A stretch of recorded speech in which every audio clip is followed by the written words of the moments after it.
ربي يسر ولا تقصر بتمام الحال. Alhamdulillah, syukur kepada Allah SWT, kita masih lagi diizinkan untuk berada dalam majlis ini. Sahabat Bita Al-Quran, bersama kita dengan Al-Fadhil Ustaz Dr. Muhammad Faisal yang akan berkongsi ilmu tadabbur surah Al-Asr. Surah Al-Asr. Ustaz adalah merupakan pensyarah kanan bidang dakwah dan pengajian Islam UKM. Dengan itu, marilah sama-sama kita ikuti tadabbur surah Al-Asr ini. Dipersilakan Ustaz. Bismillahirrahmanirrahim. Assalamualaikum warahmatullahi wabarakatuh. Alhamdulillahirrahmanirrahim. Wassalatu wassalam ala rasulihil amin. Sayyidina wa maulana Muhammad wa ala alihi wa ashabihi wa man ihtada bihadihi ila yaumiddin, amma ba'd. Yang dimakan pengurusi majlis, seterusnya ahli kelab sahabat pencinta Al-Quran, khususnya tuan-tuan, puan-puan, muslimin muslimat yang dirahmati Allah Subhanahu wa taala. Alhamdulillah, syukur kepada Allah Subhanahu wa taala kerana kita dapat bertemu pada pagi ini sekali lagi pada minggu ini bagi meneruskan kuliah kita yang berkaitan dengan tadabbur surah Al-Asr. Antara surah favourite yang kita selalu baca dalam Al-Quran, yang kita selalu baca dalam sembahyang, khususnya ketika mana sembahyang asar. Khususnya ketika mana sembahyang asar, selalu kita baca surah ini. Adalah kalau saya lah, kan. Wal asri selalu dibaca pada waktu asar. Tak adalah satu hadis yang tertentu. Tapi ambil sempena lah. Sempena sembahyang asar, saya selalu baca surah wal asri. Tuan-tuan dan puan yang dirahmati Allah, mari kita lihat kandungan dan juga tadabbur dari surah ini. Mudah-mudahan dia dapat memberikan sesuatu yang baik untuk kita lah pada hari ini, insyaAllah. Bismillahirrahmanirrahim. Wal asri innal insana lafi khusri illa alladhina amanu wa amilus salihat wa tawassaw bil haqqi wa tawassaw bis sabr. Demi masa, sesungguhnya manusia berada dalam kerugian, melainkan orang yang beriman dan beramal soleh dan berpesan-pesan dengan kebaikan, berpesan-pesan dengan kebenaran dan berpesan-pesan dengan kesabaran. Surah yang pendek tetapi mempunyai makna yang cukup besar. Hanya 3 ayat sahaja dan surah ini diturunkan di Mekah. Wal asri innal insana lafi khusrin, ayat kedua. Illal ladzina amanu wa amilus salihat wa tawassaw bil haqqi wa tawassaw bis sabr. 3 ayat sahaja. Dan antara surah yang terpendek adalah Al-Quran. Tuan-tuan yang dirahmati Allah, ada di sini Allah Ta'ala bersumpah dengan masa. Wal asri ni masa. Masa dia berbeza dengan waktu. Waktu mungkin ada waktu yang tertentu. Waktu asar pada jam sekian-sekian. Waktu maghrib jam sekian-sekian. Waktu makan pagi waktu jam sekian-sekian. Masa adalah satu tempoh di antara satu keadaan dengan satu keadaan yang lain. Waktu Zuhur dengan asar, kan? Tempoh itu dipanggil dengan masa. Wal asri, demi masa. Manusia dalam kerugian. Apa yang boleh kita cuba keluarkan dan bincangkan daripada surah ini ialah tentang masa. Saya nak pandangan lah, kan, pandangan daripada tuan-tuan puan-puan. Masa ni makin lama kita rasa makin singkat.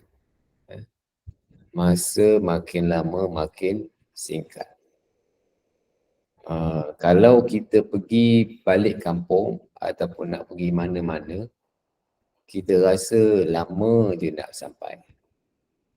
Tapi kalau nak balik, cepat ke rasa? Betul ke tak tuan-tuan? Kalau kita balik kampung ke ataupun pergi mana-mana lah tempat. Kalau kita pergi, rasa lama je. Lambat je nak sampai. Kalau balik, cepat je pula. Cepatnya sampai. Siapa ada pengalaman yang macam gitu ataupun saya seorang je yang macam gitu. Kalau nak pergi, rasa lambat. Kalau nak balik, rasa cepat. Kalau berlaku pada tuan-tuan perempuan, kenapa agaknya berlaku macam itu?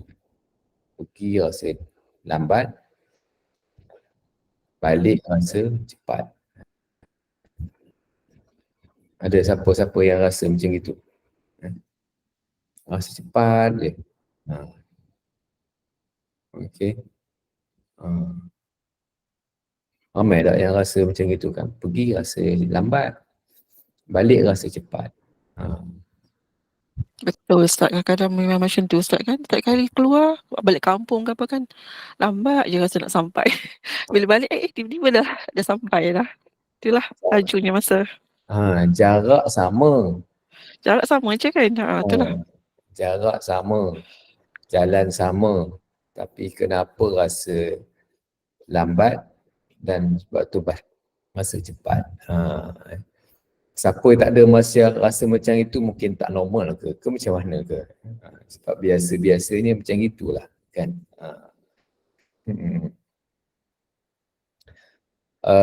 Kalau saya ambil satu contoh lah kan.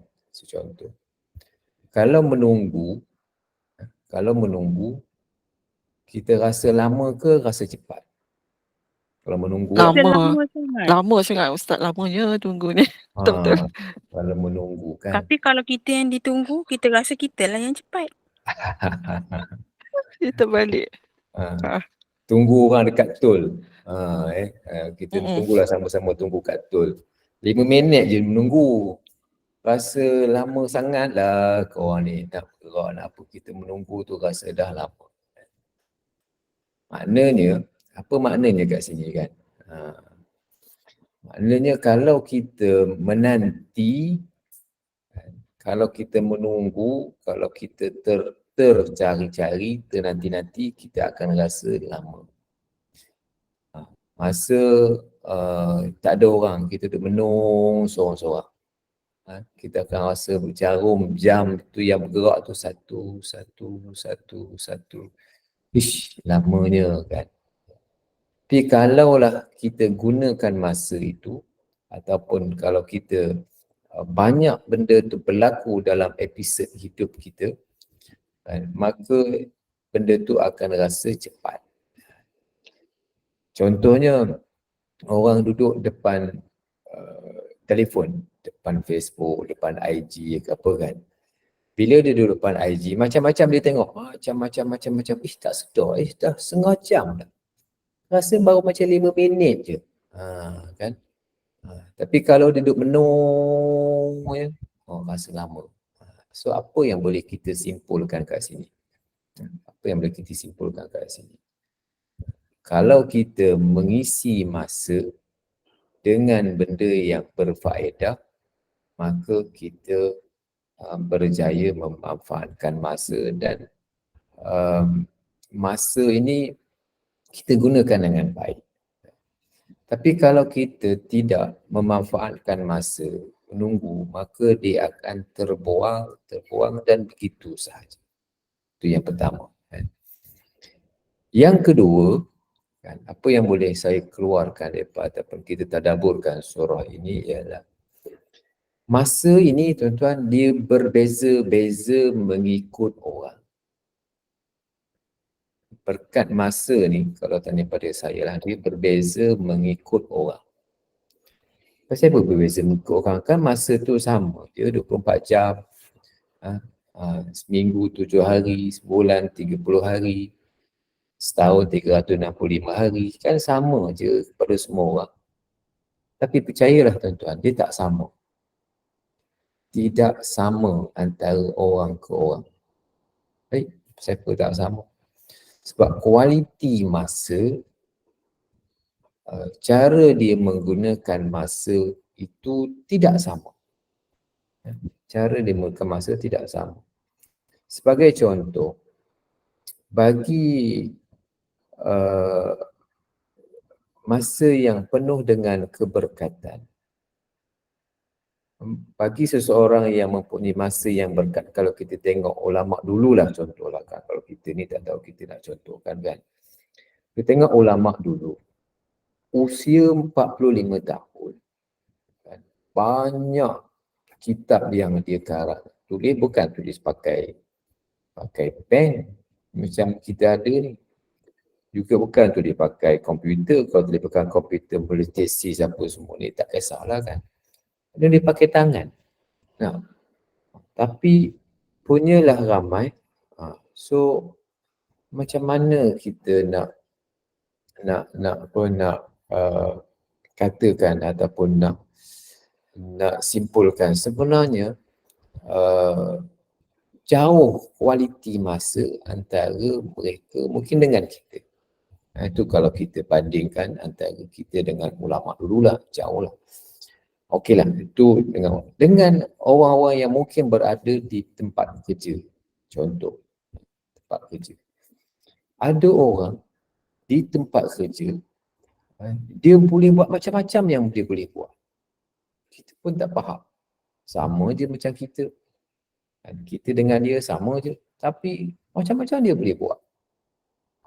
Penulisannya, kalau kami sebagai isyarah lah kan. Penulisannya, dia punya pembacaannya, ilmunya, sama je. Kita pun sama, dia pun sama. Kita pun kerja, dia pun kerja. Kami pun mengajar, dia pun mengajar. Tapi kenapa dia lebih daripada orang lain, daripada sudut-sudut yang tertentu? Dan kenapa orang lain tak boleh? Walaupun cuba nak ikut, dia boleh, banyak dia boleh buat. Kadang-kadang pelik. Kadang-kadang pelik. Kalau di rumah pula, ada orang yang ibu-ibu lah yang di rumah. Kita nampak ibu-ibu yang ada di rumah macam-macam dia buat. Banyak kerja yang dia buat. Percaya dia menjadi ibu misali, dia juga bekerja, dia juga kerja kampung, dia juga mengajar, dia juga uruskan rumah, dia juga buat itu dan ini. Banyak benda dia buat. Tapi mungkin bagi setengah orang lain, rasa macam buat ini pun sudah lama dah, tak terbuat dah macam orang lain. Dari sudut, adakah dari sudut kederan ke, dari sudut pengetahuan dia ke, yang mungkin dia tahu banyak, mungkin mudah ke, ataupun mungkin dari sudut kemahiran ke, dia mahir buat itu, ataupun dia larat, dia orang boleh buat banyak-banyak benda, dia tak letih-letih ke, ataupun dari sudut masa. Tak tahulah kalau tanya saya, dari sudut berkat masa ni, antara individu kepada individu yang lain tu tidak sama. Kualiti masa. Dia punya masa tu sama, kan, 24 jam tu sama, tapi kualiti masa. Contoh lain ialah kualiti tidur. Ada orang tidur 8 jam baru nak okey. Ada orang tidur 5 jam pun dah okey. Ada orang tidur pukul 1 pagi, bangun pukul 5 pagi, okey. Tak ada hal, dia siang-siang tu okey. Ataupun mungkin faktor usia lah juga, kan. Tapi ada juga orang yang berusia, dia tidur yang sekejap tapi tak ada okey badan dia, fizikal dia, tubuh dia okey, sistem imun badan dia okey. Ini bagi saya berkaitan dengan berkat masa yang ada pada seseorang. Jadi sebab itu bila kita baca surah ini, kita boleh keluarkan bahawa ataupun kita boleh tadaburkan bahawa masa ini sangat penting dalam hidup manusia dan bagaimana persepsi manusia terhadap masa mempengaruhi kualiti hidupnya. Mempengaruhi kualiti hidupnya dan ada orang boleh buat banyak benda dalam satu-satu masa dan ada orang yang hanya boleh buat satu benda je dalam satu-satu masa. Kenapa? Ini mungkin kualiti masa. Okey. Tuan-tuan dan puan yang dirahmati Allah. Tak tahulah kalau daripada perspektif sains, tak tahulah kan, kalau ada kat sini cikgu sains ke kat sini, kan, ataupun pengkaji ke researcher ke yang apa nama ni, yang boleh bagi tahu pada saya ataupun berkongsi tentang keanjalan masa daripada perspektif sains tu, kan, daripada perspektif agama kita kata berkat lah, kan. Daripada perspektif sains betul ke sejauh mana, itu siapa-siapa yang mungkin boleh berkongsi lah. Cantiklah juga lah kita dapat perkongsian bagaimana kualiti masa ini yang mungkin berbeza di antara satu sama lain. Cumanya kalau penjelasan saya ialah daripada perspektif sains, dia kalau tanya saya lah, saya bukan saintis, tapi boleh disahkan oleh orang lain. Dia kalau kita menunggu, dia akan lama. Perspektifnya sebenarnya adalah perasaan kita. Jadi perasaan itu dia berbeza-beza mengikut orang. Ada orang sedih, sebelah kita orang gembira. Ada orang ni biasa-biasa je. Jadi bila kita rasa sedih, emosi kita rasa lain. Bila orang rasa gembira, emosi dia lain terhadap satu-satu perkara. Jadi itu adalah persepsi, tetapi realitinya memang 8 jam lah, 24 jam. Itu kalau penjelasan daripada sudut sains lah. Tapi saya tak tahu daripada saintis ni, tapi apa yang pembacaan saya faham begitulah. Bila kita lihat hadis Nabi SAW, la taqumus sa'ah hatta yataqarrabaz zaman. Tidak berlakunya kiamat melainkan apabila masa menjadi cepat. Fatakuna sanatu kasyahri, setahun semacam sebulan. Sebulan sebagaikan satu Jumaat. Satu minggu lah. Dan satu Jumaat tu seperti mana satu hari. Satu wayakunul yaum kasa'ah, satu hari tu seperti mana sejam. Dan sejam tu seperti mana satu sambaran api. Maksudnya cepatlah, macam 1 second lah. Masa cepat, akhir zaman masa berlalu cepat. Kenapa akhir zaman masa berlalu cepat? Kita dah bincangkan tadi, apabila di akhir zaman ini banyak berlaku dalam hidup kita ni, pelbagai perkara yang banyak sangat berlalu dalam hidup kita, berlintas dalam fikiran kita, melintas dalam media sosial kita. Macam-macam lah yang lalu. Macam-macam yang lalu. Contohnya, kita tengok, buka je phone, macam-macam cerita ada. Buka je IG, buka je Twitter, buka je macam-macam, dia tak larang nak tengok. Ada setengah-setengah orang ni tak buka telefon, malas nak ni. Ada setengah-setengah orang stres. Dan dia left group, beberapa group yang ni dia left sebab banyak sangat. Dia tak larang nak.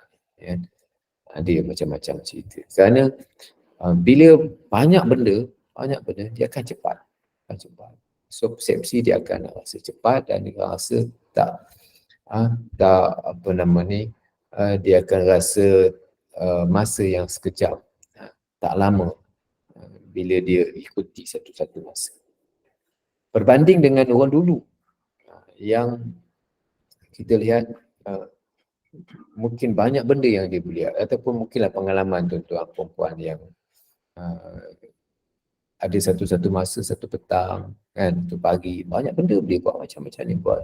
Cuci rumah, kemudian kemah ni, kemudian pergi nyangkui kat luar, kemudian begitu begini, dan sekali baca Quran. Banyak benda boleh buat pada hari ni, kan. Tapi akhir zaman tu begitu. Masa semakin singkat sebab kita banyak sangat dan kita akan masa benda tu berlaku dengan cepat. Dan rupa yang dibati Allah. Itu persepsi terhadap masa. Kemudian dalam surah ini dikaitkan rugi dengan asar. Wal asri innal insana lafi khusrin. Rugi dikaitkan dengan asar. Kerana banyak manusia terlepas pada waktu asar. ada beberapa pemerhatian dan tadabbur yang kita boleh keluarkan daripada surah ini, daripada ayat wal asri ini. Yang pertama, kalau sebut rugi dan asar, orang yang peniaga, untuk dia tahu dia tu rugi ataupun untung, bukanlah pada waktu pagi. Kalau dia berniaga, takkanlah pukul 8 pagi dah tahu rugi. Dia akan tahu rugi, untung rugi berniaga pada hari itu. Waktu asar nantilah baru dia boleh tahu macam mana usaha yang dia buat hari itu okey ke tak. Tapi kalau pukul 8 pagi dah tahu rugi dah hari ni, itu lain cerita lah. Itu tak berusaha ataupun fikiran dia mungkin negatif. Tapi dalam sesuatu perniagaan, bila dia usaha, dia buat, dia promosi, dia buat marketing dan sebagainya. Pada waktu pagi, pada waktu zuhur, pada waktu asar, baru dia dapat lihat trend perniagaan dia pada hari itu. Berapa yang dapat, berapa untung, berapa rugi, apa usaha, balik modal ke tak. Biasa dikira pada waktu asar lah. Kalau pada waktu pagi barulah dah untung, dah tahu rugi. Itu tak betul lah macam itu kan. Jadi maknanya kan, bila dikaitkan rugi dengan waktu asar, ada signifikannya. Kerana kita tahu rugi ketika mana pada waktu asar. Kalaulah dalam usia manusia, usia asar ni usia berapa? Usia asar, usia berapa? Kalau Nabi wafat pada usia 63 tahun, kan? Kita kata usia tu usia maghrib lah. Waktu maghrib, usia asar, usia maghrib 63 tahun. Kalau usia asar, kan, mungkinlah sekitar dalam 50 tahun, mungkinlah sekitar. Saya takkan begitu. Dan kalau waktu pagi, kan, waktu pagi, maknanya itu mungkin waktu zuhur atau waktu subuh. Kalaulah orang yang berusia 50-an, usia 50-an ini usia asar. Tetapi waktu usia asar ini dia tidak dapat untuk memenuhi aktiviti hidupnya dan mengisi hidupnya dengan perkara-perkara yang berfaedah, memang rugilah. Memang rugi. Kalau waktu muda tu mungkin boleh lagi lah banyak masa yang dia boleh tambah, boleh manfaatkan. Bila masuk usia 50 tahun, 50 tahun, dia sebenarnya, tuan-tuan, setuju tak kalau saya katakan, lagi meningkat usia, lagi susah nak berubah. Betul, tepat sekali. Lagi meningkat usia, lagi payah nak berubah. Kalau budak-budak, tuan-tuan, budak-budak, dia senang berubah. Dia senang berubah. Dia punya perangai dia cepat berubah. Kat sekolah lain. Balik rumahnya dah lain. Di sana dah lain. Dia cepat berubah. Kalau orang baru kahwin usia 20-an, 30-an, 25 ke bawah, antara 20-an lah, late 20s kahwin, masing-masing dia akan boleh mengubah, menyesuaikan dirinya dengan pasangan. Tapi kalau kahwin usia 50-an, yang ni pun 50, yang ni pun 50, masing-masing nak mengubah cara hidup, menyesuaikan dengan pasangan tu susah. Dia akan susah. Sebab apa? Sebab dah menikah ni dia nak mengubah style makan, mengubah pakaian, menyesuaikan tu dia payah sikit. Payah. Itu juga apa-apa perubahan yang lain lah. Sebab benda tu dah bersebati dalam hidup dia. Perangai, satu-satu perangai, satu-satu watak, satu-satu budaya, style hidup yang dah sebati dalam hidupnya. Kalau dia makan mesti ada air basuh tangan. Contohlah. Kalau makan mesti air basuh tangan. Kalau tak ada air basuh tangan macam tak sah lah makan dia. Kalau kat kedai lain cerita, tapi kalau kat rumah mesti nak air basuh tangan, makan nak air basuh tangan. Contoh kan. Dan itu style dia. Nak ubah style tu dah susah. Umur dia sudah 50, 60 kan. Tambahlah tok kita ataupun ayah-ayah kita dah mesti itu style makan dia. Kita tak payah ubah. Kita raikan lah. Sebab itu style dia. Sebab payah nak berubah. Tapi itu tak masalah sebab itu kehidupan. Tapi masalahnya kalau dia berubah, kalau dia tak semayang. Nak berubah jadi semayang. Jadi sebab itu kalau usia asar ni, kan, usia yang susah nak berubah. Kalau tak berubah juga, kan. Sebab itu Allah Ta'ala sebut, ilal ladzina amanu wa amilus solih. Orang yang beriman dan beramal solih.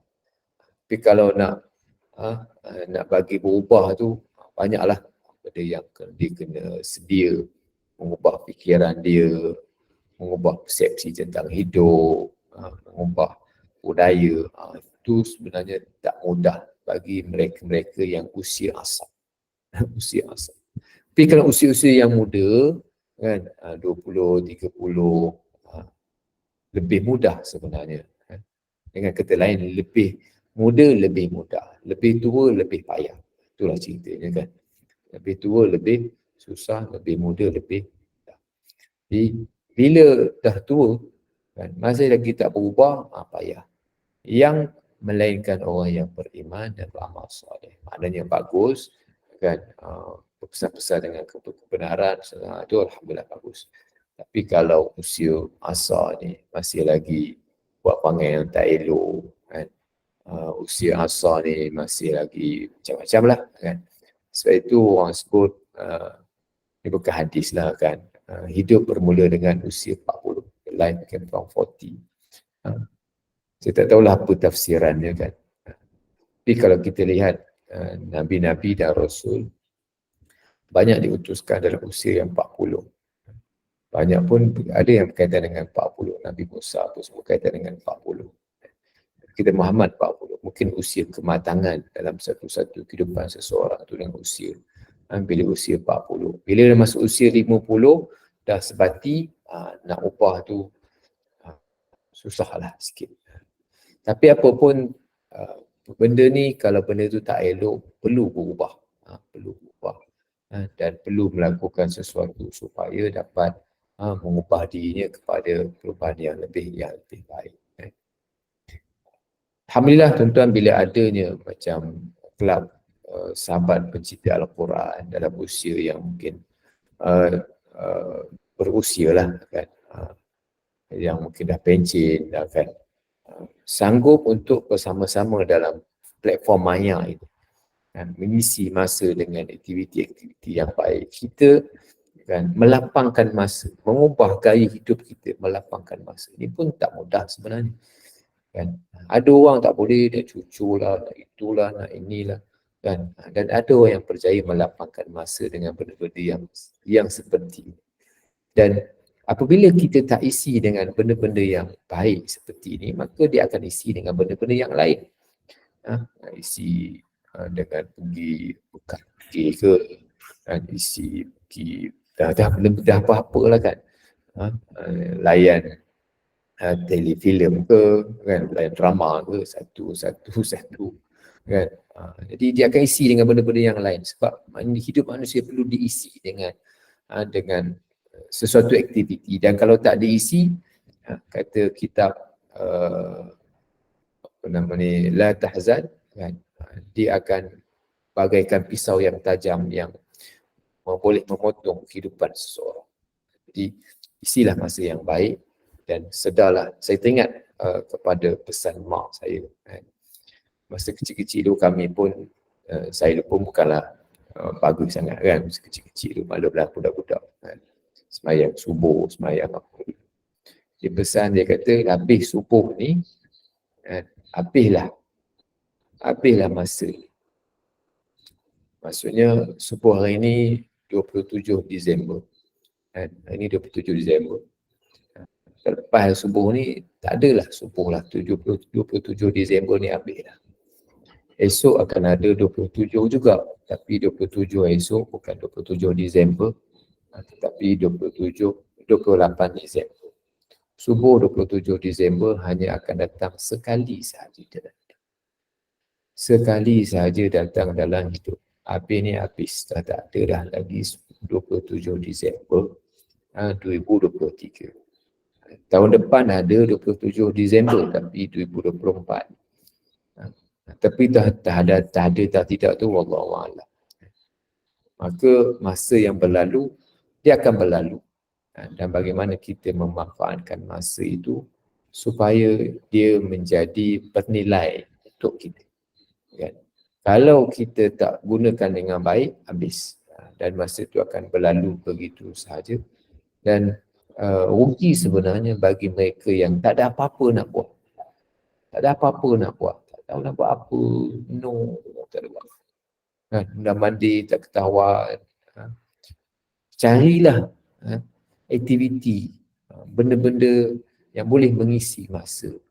Membaca ke, menanam ke, berkebun ke, berjalan ke, apa-apa yang boleh mengisi masa dengan aktiviti yang berfaedah.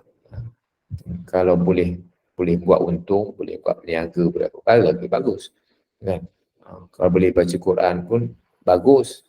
Kan? Kalau boleh menulis pun lagi bagus. Boleh dimanfaatkan untuk satu pada orang lain. Tapi maknanya pokok pangkalnya ialah isi masa dengan benda-benda yang berfaedah.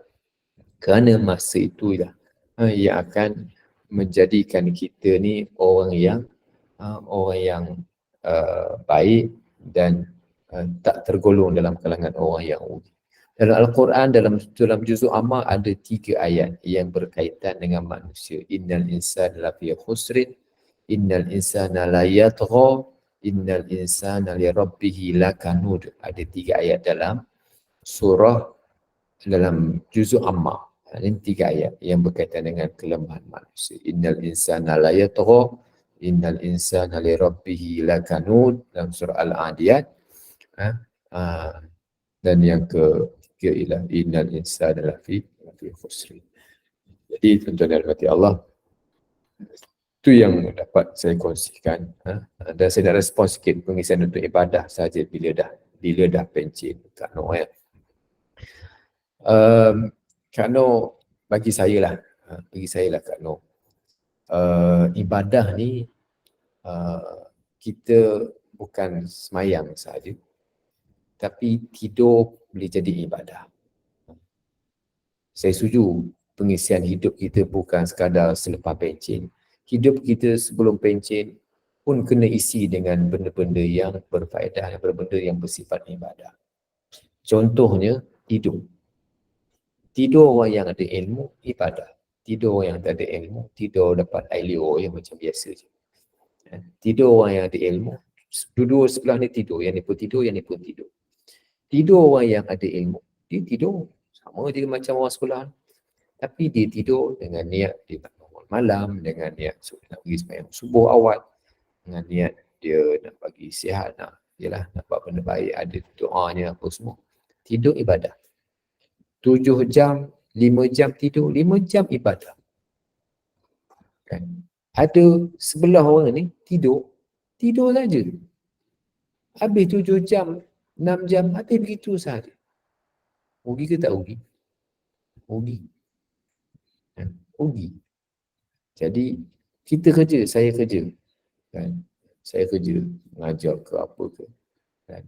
Bagaimana kita mengubah cara kita bekerja, cara kita berfikir supaya kita jadikan semuanya ibadah. Tuan-tuan, puan-puan, makcik-makcik, kakak-kakak, ibu-ibu yang duduk kat rumah menyiapkan barang makan. Depan saya ni ada, semalam balik kampung, ada cepedak goreng. Siapa masak cepedak hari ni? Cepedak goreng. Isteri masakkan cepedak goreng. Niat ibadah. Menyediakan keperluan hidup. Suami bekerja ibadah. Isteri bekerja, niatkan ibadah. Semua akhirnya hidup kita ibadah. Jadi bila kita mempunyai berfikiran begitu, hidup kita dipenuhi dengan ibadah. Kita ziarah anak cucu balik kampung, ziarah kawan, ibadah. Kan? Pergi jalan-jalan, bawa anak makan-makan angin, kita anggap sebagai menghiburkan mereka, itu memberikan nafkah, ibadah. Semua kita anggap sebagai suatu ibadah, kan? Yang akan diberikan pahala oleh Allah Subhanahu Wa Taala. Barulah 60 tahun hidup kita, 60 tahun tu ibadah. Tak adalah sampai 60 tahun ibadah. Sebab apa? Sebab waktu kecil ni kita tak ada fikir apa, kan. Kalau tak, tuan-tuan, 60 tahun hidup, 20 tahun tidur. Siapa setuju? Angkat tangan. 20 tahun, kalau umur 60 tahun, 20 tahun tidur. 20 tahun tidur. Macam mana orang tidur 20 tahun? Setuju ke tak setuju? 60 tahun, kalau usia 60 tahun, 20 tahun tidur. Siapa setuju? Angkat tangan, siapa setuju? 20 tahun dia tidur. Usia 60 tahun, 20 tahun tidur. Siapa setuju? Angkat tangan sikit, raise hand. 20 tahun tidur. Saya tak tahulah, saya dah tidur berapa tahun dah. Umur 60 tahun, 20 tahun tidur. Jadi, kita berfikir yang dah sudah-sudah lah, kan, tidur waktu kecil memanglah tidur banyak. Tapi next ni, kan, kita mungkin akan tidur lagi. Mungkin akan 5 tahun lagi tidur, 6 tahun lagi tidur, 10 tahun lagi kita akan tidur ni. Nanti ni, usia kita berbagi tidur. Itu ubah supaya tidur boleh jadi ibadat. Supaya tidaklah ibadat yang kita ada tu hanyalah semayang, hanyalah baca Quran, hanyalah zikir, hanyalah sedekah, ibadat. Tapi kita fikir macam mana nak jadi tidur tu pun ibadat. So, bila kita berfikir tidur boleh ibadat, maka kita juga akan berfikir seluruh hidup kita akan jadi ibadat. Saya rasa itu je lah yang dapat saya kongsikan dengan tuan-tuan pada pagi ini. InsyaAllah kita sambung lagi dalam tadabbur surah Al-Asr ini dalam siri yang akan datang, insyaAllah. Terima kasih. Dalam soalan, silakan. Mungkin ada yang nak bertanya, dipersilakan untuk ajukan kepada Ustaz. Silakan. Nak bertanya ataupun nak berkongsi ke, silakan. Ya, betul.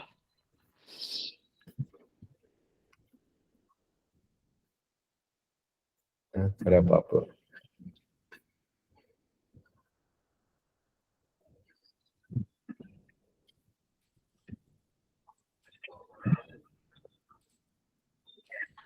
Okay, semula jelas Ustaz. Semula jelas tu. Tak ada apa-apa persoalan. Alhamdulillah. Jazakallah khairan kepada Ustaz Dr. Muhammad Faisal atas kesudian berkongsi ilmu ini melalui tadabbur surah Al-Asr ini. Yang mana surah-surah ini sebenarnya memberikan kita motivasi yang besar juga. Motivasi yang besar untuk kita memanfaatkan masa dengan masa yang ada ni. Ya Allah berikan ini yang kita gunakan sebaiknya untuk kebaikan dunia dan akhirat supaya kita tidak menjadi manusia yang rugi, dan kita bersyukurlah dan kita istighfar selalu atas kesalahan dan dosa-dosa kita yang ada ini. Dan semoga ianya sedikit sebanyaklah memberikan kita kefahaman yang sahih dalam memahami syariatnya dan manfaat kita semua bagi mengambil ibrah daripadanya. Dan terima kasih kepada penaja dan sebab program kita pada pagi ini dan juga para jemaah yang sudi menyumbang demi kesinambungan majlis ini. Dan Ustaz kita tangguhlah dulu tadabbur ini dengan tasbih kafarah dan surah Al-Asr. Silakan Ustaz. Bismillahirrahmanirrahim. Al-Asri inna al-insana fi khusr alladhina amanu wa amilus salihati wa tawasaw bis sabr. Subhanakallah bihamdika asyhadu an la ilaha illa anta astaghfiruka wa atubu ilaik. Assalamualaikum. Waalaikumsalam warahmatullahi wabarakatuh. Terima kasih Ustaz. Jumpa lagi insyaAllah. Terima kasih. Ada kesempatan. Terima kasih Ustaz. Terima kasih semua. Jumpa lagi semua. Puan Jumpa lagi sama-sama. Waalaikumsalam warahmatullahi wabarakatuh. Jumpa lagi malam ini. InsyaAllah. Pukul 8 macam biasa. Assalamualaikum warahmatullahi wabarakatuh.